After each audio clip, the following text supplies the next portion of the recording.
টিমের বাচ্চা তোরে দিলে আমার সিদ্ধ নেগার মতন বাপ আর আমার সামনে হরস্তার টিমের বাচ্চা। চাচা, আমি যে রাস্তা দিয়ে যাই আপনিও প্রত্যেকদিন একই রাস্তা দিয়ে যান, এই নাকি আমার কিছু করার আছে? এখন আমি এতিম বইলে কি প্রত্যেকদিন আপনি আমার অপমান করবেন? এটা আমি সহ্য করবো? এটা কি ঠিক?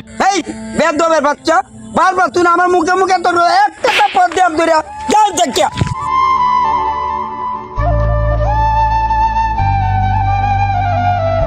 ইরে মোটকো পেটটা দিছি কয়ে যাচ্ছে, তোর খাওয়া দাওয়া কি আগের মতো নাই নাকি? দেখেন ভাই, আপনি আমার যে নেই দেখেন এই কালি নিয়ে মজা করেন কেন? আমি কি মানুষ না? এই যে আপনি আমার গালিগালাজ করেন, আমার কি কষ্ট লাগে না? এটা কিন্তু ঠিক না। আপনি বাবা আমার গালিগালাজ করতে পারেন না। ই শালা মোটকু এতিমের বাচ্চা, তুই আমার মুখে মুখে কথা কস? আল্লাহ, এই কষ্ট আমার সহ্য হইতেছে না আল্লাহ।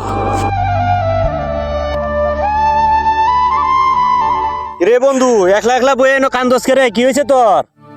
হ্যাঁ বন্ধু, আমরা হাসলেই কি আর কান্না করলেই কি? আমগর হাসিরও মানুষের কাছে কোনো মূল্য নাই, কান্না করলেও মানুষের কাছে কোনো মূল্য নাই। আসলে একটা কথা কি জানোস বন্ধু, এই দুনিয়া এতিম করে কেউ ভালোবাসে না, সবাই অপমান করে, অবহেলা করে, মায়ের দূর করে। ওই আল্লাহ, তুই কেন আমার এই দুনিয়া এতিম বানায় পাঠাইলি? তুই কি জানোস না এই দুনিয়া এতিম করে কেউ ভালোবাসে না?